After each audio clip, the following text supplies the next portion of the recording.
বন্ধুরা, আজ আমরা এক্সপ্লেন করব সত্য ঘটনা অবলম্বনে তৈরি দ্য ব্লাড প্রমিস সিনেমাটি।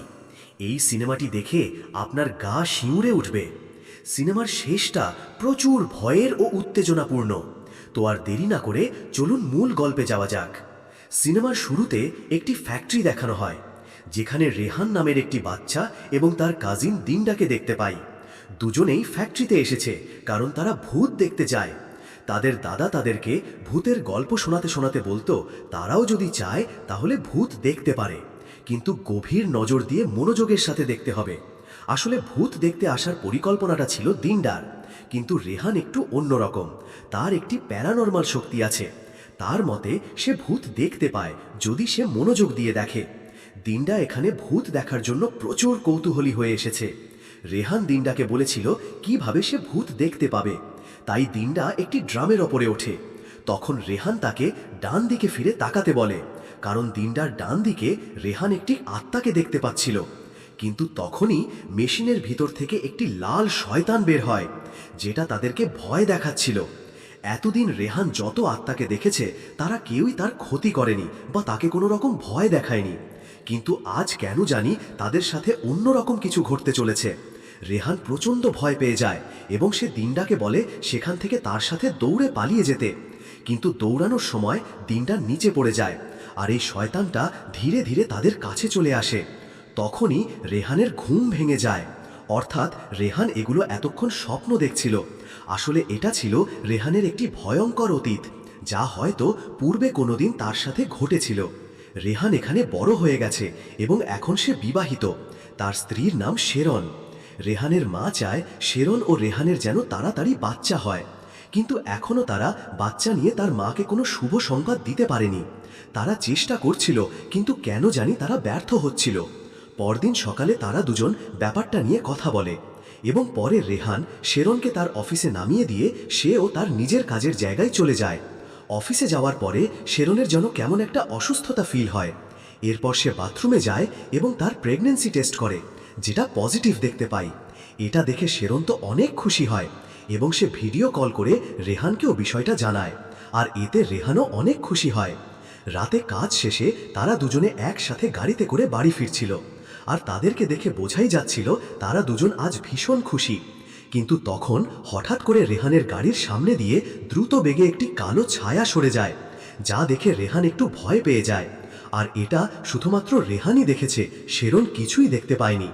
আর আমরা তো আগেই দেখেছি রেহানের একটু প্যারানর্মাল শক্তি আছে, যার দ্বারা সে আর আত্মাদের এবং শয়তানকে দেখতে পায়।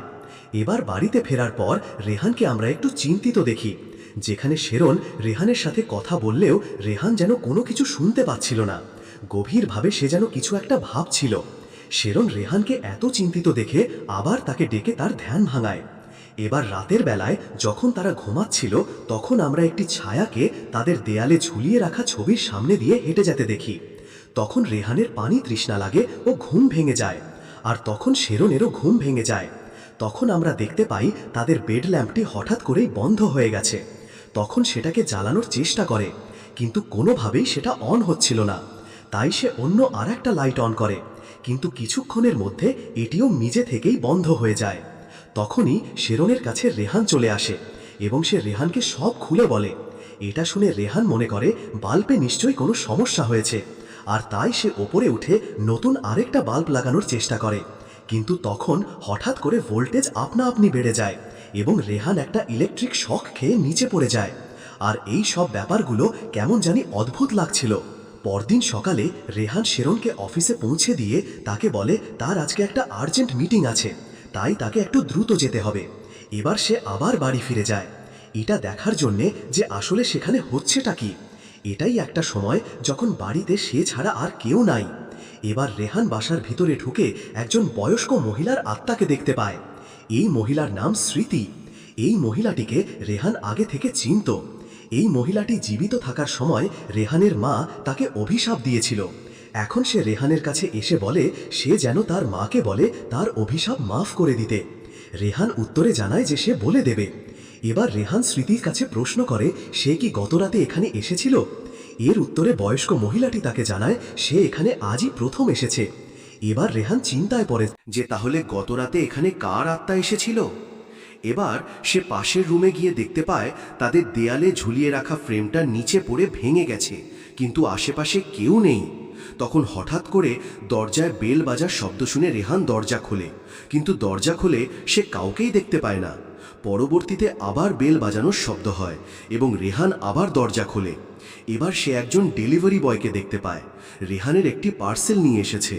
রেহান তার অনাগত সন্তানের জন্য একটি ট্রলি অর্ডার করেছিল। এখানে রেহান সেই ডেলিভারি বয়কে প্রশ্ন করে যে কিছুক্ষণ আগে সে কি বেল বাজিয়েছিল। এর উত্তরে ডেলিভারি বয় জানায় সে মাত্র একবারই বেল বাজিয়েছে, আর তখনই রেহান দরজা খুলেছে। রাতের বেলা শেরন বাড়িতে ফিরে বাচ্চার ট্রলি ব্যাগ দেখে প্রচণ্ড খুশি হয়। এবার দৃশ্য পরিবর্তন হয়। সে কিচেনে জুস বানাচ্ছিল, কিন্তু তখন ট্রলি ব্যাগটা নিজে নিজেই শেরনের দিকে আসছিল। এটা দেখে শেরন ভাবে নিশ্চয়ই রেহান তার সাথে মজা করছে, কিন্তু আসলে রেহান সেখানে ছিলই না। শেরন ভয় পায় এবং কৌতূহলী হয়ে সে আস্তে আস্তে ট্রলি ব্যাগটির কাছে আসে এবং সেখানে কি হচ্ছে সেটা বোঝার চেষ্টা করে। কিন্তু তখনই হঠাৎ করে ট্রলি ব্যাগের ভেতর থেকে একটি কালো হাত এসে তার পা টেনে ধরে। শেরন ভয়ে চিৎকার করে ওঠে। শেরনের চিৎকার শুনে রেহান তাড়াতাড়ি সেখানে চলে আসে। এবার শেরন তাকে সব কিছু খুলে বলে, কিন্তু রেহান সেখানে কিছুই দেখতে পায় না এবং সে ট্রলি ব্যাগটিকে নিচ তলাতে রাখার সিদ্ধান্ত নেয়। পরদিন শেরন তার অফিসের এক কলিগকে পুরো বিষয়টা জানায়। তার কলিগ তাকে পরামর্শ দেয় যে যদি সত্যিই এমন কিছু অলৌকিক বিষয় অনুধাবন করে থাকে তাহলে সে তার আঙ্কেলের সাহায্য নিতে পারে। আসলে তার কলিগের আঙ্কেল প্যারানর্মাল জিনিস দেখতে পারতেন, ঠিক যেমন রেহান পারে, যদিও এই ব্যাপারটা শেরন জানতো না। রাতের বেলা শেরন রেহানকে পুরো ব্যাপারটা জানায় যে তার কলিগ তাকে কি পরামর্শ দিয়েছে। এটা শুনে রেহান তাকে বলে এমন কোনো মানুষের সাথে আমাদের দেখা করার প্রয়োজন নেই, শুধু শুধু টাকা নষ্ট হবে। কিন্তু শেরন খুব ভয় পাচ্ছিল। এর জন্য রেহান তাকে বলে যত সে এই ভয়ঙ্কর ব্যাপারগুলোকে গুরুত্ব দেবে ততই সে ভয় পাবে। এবং রেহান তাকে আরও বলে লাইট যদি এভাবে অন অফ হতে থাকে তাহলে পরবর্তীতে এটা নিয়ে সে যেন আর মাথা না ঘামায়। তখন শেরন তার কাছে জানতে চায় কোনোদিনও যদি তাদের সাথে অনেক খারাপ কিছু ঘটে যায় তখন সে কি করবে। এটা বলে সে গোসল করতে যায়। এর পরের দৃশ্যে শাওয়ার নেওয়ার সময় শেরন রেহানকে ডাক দেয় তার পিঠ পরিষ্কার করে দেওয়ার জন্য। কিন্তু এই সময় রেহানের ফোনে একটি কল আসে, কিন্তু আমরা দেখতে পাই তার পিঠে রেহানের পরিবর্তে দুটি কালো হাত। তখন সামনে থেকে হঠাৎ করে রেহান চলে আসে। শেরন এটা দেখে ভয় পেয়ে যায়। রেহান যদি তার সামনে থাকে এতক্ষণ তার পেছনে কে ছিল? রেহান তাকে জানায় ফোনে তার মা কল করেছিল, তাই তার আসতে দেরি হয়েছে। এটা শুনে তো শেরনের পায়ের তলা সরে যায়। এবার রেহানের কাছ থেকে কোনো ভালো পরামর্শ না পেয়ে শেরন সিদ্ধান্ত নেয় যে সে তার কলিগের আঙ্কেলের সাথে দেখা করবে। তার কলিগের আঙ্কেলের নাম কাজমন। শেরন কাজমনকে বলে যে সে তার ভাতিজির সাথে একই অফিসে চাকরি করে। তারপর সে কাজমনকে তার সাথে ঘটে যাওয়া সব ভয়ঙ্কর ঘটনা খুলে বলে। এবার কাজমন শেরনের সাথে তার বাসায় আসে এবং সাথে ছিল একটি ঝাঁটা। সে সব ঝাঁটার শলাগুলো একটা একটা করে ছিঁড়ে বিভিন্ন গাছের টবের ওপর পুঁতে রাখে, যাতে ওই আত্মা তার কোনো ক্ষতি না করে। এবং সে ঘরের ভেতর গিয়ে তাদের খুঁজতে থাকে, কিন্তু সেখানে সে কোনো আত্মার দেখা পায় না। তখন হঠাৎ সে একটি আত্মার ছায়াকে দেখতে পায়। তখন সে ঝাঁটা মেরে ওই আত্মাকে বাড়ি থেকে বের করার চেষ্টা করে। এরপর কাজমন গাড়িতে করে যখন তার বাড়ি ফিরছিল, রাস্তায় হঠাৎ করে তার গাড়ির সামনে একটি মেয়ে পড়ে যায়। কাজমন অবাক হয়ে যায় এবং গাড়ি থেকে বেরিয়ে এসে বাইরে চেক করে। তখন সে কাউকেই দেখতে পায় না। তখন কাজমন বুঝে যায় যে এটা কোনো আত্মা হবে। এবার সে তার গাড়ি ভেতর থেকে ঝাঁটা বের করে নেয়। সে ঝাঁটা সহ গাড়ির ভেতর ঢুকতে যাবে, তখনই আত্মাটি কাজমনের ওপর অ্যাটাক করে এবং তাকে মেরে ফেলে। আত্মাটা কাজমনকে মেরে ফেলেছে কারণ কাজমন তার কাজে ব্যাঘাত ঘটিয়েছে। অর্থাৎ এই আত্মা নিশ্চয়ই শেরন কিংবা রেহানের কোনো ক্ষতি করতে চায়। এদিকে শেরনের বাড়িতে আবার সেই প্যারানর্মাল ঘটনাগুলো পুনরায় ঘটতে শুরু করে। আমরা এখানে দেখতে পাই সেই বেবি ট্রলিটা একা একাই উপর থেকে নিচে পড়ে যায়। সে শব্দ শুনে শেরনের ঘুম ভেঙে যায়। এই কথা সে রেহানকে ঘুম থেকে ডেকে তুলে বলে। এরপর তারা দুজনেই ঘুম থেকে উঠে নিচে যায় এবং ট্রলিটাকে নিচে পড়ে থাকতে দেখে। তারা দুজন এটা ভেবে অবাক হয় এই ট্রলি ব্যাগ কী করে একা একা নিজে থেকে পড়ে গেছে। শেরন রেহানকে বলে এই অ্যাক্টিভিটিগুলো এখন আবার কেন হচ্ছে? এই ঘর তো কবিরাজ বন্ধ করে দিয়ে গেছে। তখন রেহান তার কাছে জিজ্ঞাসা করে, কে এই কবিরাজ? শেরন এবার রেহানকে সব খুলে বলে। এটা শুনে রেহান তাকে জানায় এসবের কোনো প্রয়োজন ছিল না। তখন শেরন রেগে গিয়ে তাকে বলে, এত কিছু ঘটে যাওয়ার পরেও তুমি কিভাবে বলছো যে এগুলোর প্রয়োজন ছিল না? শেরন রেহানের মাকে ফোন করে রাতে দেখা দুঃস্বপ্নের ব্যাপারে জিজ্ঞাসা করেছে। এতে রেহানের মা তাকে জানায় যে ছোটবেলা থেকে কিংবা বড় হয়েও সে এসব স্বপ্ন দেখেনি। শেরনকে বিয়ে করার পর থেকেই রাতে তার এই দুঃস্বপ্নগুলো আসা শুরু হয়েছে। এবার রেহান শেরনকে তার ব্যাপারে জানায় যে সেও আত্মাদের দেখতে পায়। তখন শেরন রেহানকে জিজ্ঞাসা করে যে সে কি এখানে কোনো আত্মাদেরকে দেখেছে। উত্তরে রেহান জানায় সেখানে কোনো আত্মাদের দেখেনি, তবে কি হয়েছে আসলে তা সে বের করে ছাড়বে। পরদিন শেরন অফিসে গিয়ে জানতে পারে কাজমন মারা গেছে। এটা শুনে তো শেরন খুব ভয় পায় এবং রেহান ও শেরন কাজমনের বাড়িতে যায় শোক প্রকাশ করতে।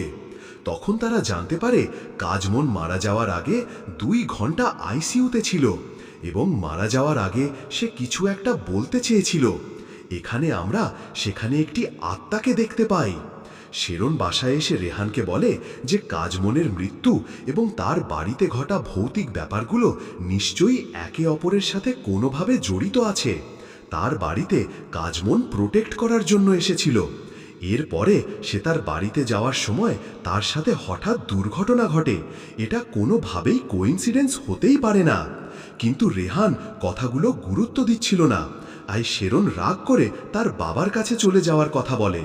কিন্তু এতে রেহান তাকে জানায় আত্মারা জায়গা পাল্টালে যে তাকে ভয় দেখাবে না এটা নয়, বরং সে যেখানেই যাবে আত্মাও তার সাথে সাথেই যাবে। রেহান শেরনকে ধৈর্য ধরতে বলে এবং তার ওপর আস্থা রাখতে বলে। সে সব কিছু ঠিক করে ফেলবে। রাতে যখন তারা দুজন ঘুমোচ্ছিল তখন রেহান দিনদার গলার আওয়াজ শুনতে পায়। দিনদা তাকে ভাই ভাই বলে ডাকছিল। তাই রেহান ঘুম থেকে উঠে নিচে যায় চেক করতে। তখন সে দেখতে পায় একটি মেয়ে হাতে একটা টর্চ লাইট বার করে রেহানের মুখে মারছে। রেহান মেয়েটির পেছনে পেছনে একটা রুমে চলে যায় এবং আত্মাটি রেহানকে সেই রুমেই আটকে দেয়। রেহানকে পাশে না পেয়ে শেরনেরও ঘুম ভেঙে যায়। শেরন উঠে রেহানকে খুঁজতে থাকে।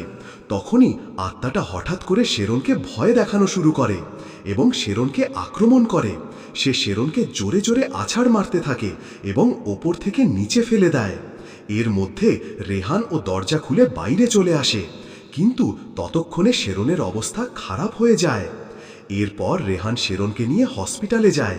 রেহান এখানে খুব ভয় পায় যে তার বাচ্চাটা বাঁচবে কিনা। এই সময় শেরনের সাথে তার কলিগ ছিল। অন্যদিকে রেহান দিনদাদের বাড়িতে যায় এটা জানার জন্য তার সাথে আসলে কি হয়েছিল। রেহান দিনদার মার কাছে সব কিছু জানতে চায়। এখানে দিনদার মা রেহানকে সব কথা বলে। দিনদার মায়ের সব কথা শুনে রেহান সেখান থেকে চলে যায়। তারপর শেরনের বান্ধবী ভুল করে তার হাত থেকে একটি চায়ের কাপ ফেলে যায় এবং কাপটি ভেঙে জায়গাটা নোংরা হয়ে যায়। তাই সে তাড়াতাড়ি ফোন দিয়ে হাউসকিপিংকে আসতে বলে। এখানে পরিষ্কার করার জন্য একজন মহিলা আসে। এখানে শেরনের বান্ধবী তার সাথে কথা বলতে থাকে এবং কথায় কথায় সে বলে ফেলে যে সে আত্মায় ভয় পায় না আর ভূত বলে পৃথিবীতে কিছুই নেই। আর এই কথা শুনে হাউসকিপিং মহিলাটি প্রচণ্ড রেগে যায়। শেরনের বান্ধবীর ওপর চাকু দিয়ে আক্রমণ করে। আসলে এই মহিলাকে দিনদার আত্মা পজেস করে রেখেছিল। শেরন এবং তার বান্ধবীর চিৎকার শুনে সিকিউরিটির লোকজন সেখানে তাড়াতাড়ি চলে আসে এবং তারা সেই হাউসকিপিং মহিলাটিকে ধরে ফেলে। এসব দেখে শেরন সেখান থেকে দৌড়ে পালাতে যায় আর তার বান্ধবীও মরতে মরতে বেঁচে যায়। কিন্তু শেরনকে দিনদার আত্মা ধরে ফেলে। এর মধ্যে সেখানে রেহান চলে আসে। রেহানকে দেখে দিনদার আত্মা সেখান থেকে অদৃশ্য হয়ে যায়। শেরন রেহানকে দেখে অনেক কাঁদতে থাকে এবং জিজ্ঞাসা করতে থাকে যে সে তাকে ছেড়ে কোথায় গিয়েছিল।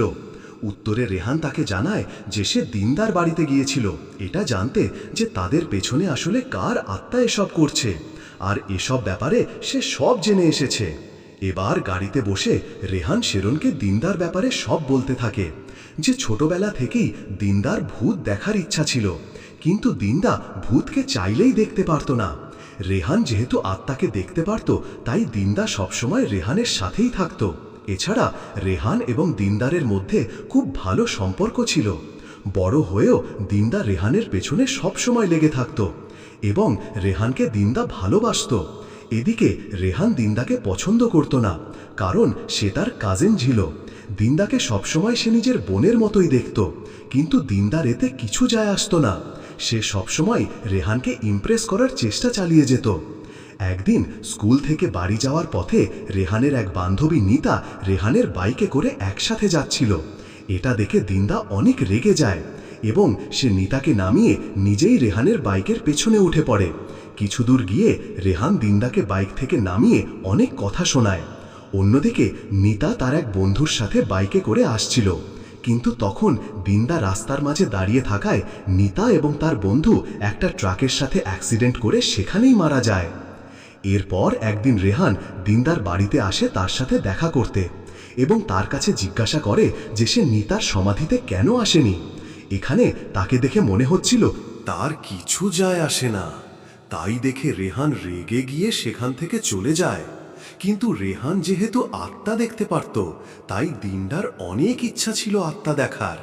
তাই সে ব্ল্যাক ম্যাজিক শেখে, কিন্তু এই ব্ল্যাক ম্যাজিক শিখে এক সময় সেও শয়তানে পরিণত হয়ে যায়। এরপর একদিন রেহানের শেরনের সঙ্গে বিয়ে ঠিক হয়। এটা শুনে দিনদা তার মার কাছে চলে আসে এবং বলতে থাকে রেহান তাকে ছাড়া আর কাউকে বিয়ে করতে পারবে না। কিন্তু তার মা তাকে বোঝায় রেহান তার কাজিন, তাই তাদের বিয়ে হওয়া সম্ভব না। কিন্তু এটা শুনে দিনদা আরও রেগে যায় এবং বলতে থাকে সে কোনোভাবে তাদের বিয়ে হতে দেবে না। এটা শুনে তার মা তাকে রুমের মধ্যে আটকে রাখে, কিন্তু দিনদা এখানে ব্ল্যাক ম্যাজিকের সাহায্য নিয়ে দরজা খুলে ফেলে এবং তার মাকে ধাক্কা মেরে নিচে ফেলে দেয়। কিন্তু সে রেহান এবং শেরনের বিয়ে আটকাতে পারে না, তাই সে নিজেই নিজেকে শেষ করে ফেলে। এখানে একটা অতীতের দৃশ্য দেখানো হয়, যেখানে দিনদা এবং রেহান একে অপরকে প্রমিস করে যে তারা সারা জীবন একসঙ্গে থাকবে এবং যে আগে মারা যাবে তার সাথে অপরজন জীবিত থাকলেও সব সময় তার সাথে যোগাযোগ রাখবে। রেহানও বুঝতে পারে যদি এখন সে তার দেওয়া কথা না রাখে তাহলে দিনদা তাদেরকে আর শান্তিতে থাকতে দেবে না। এবার রেহান দিনদার মার কাছে আসে।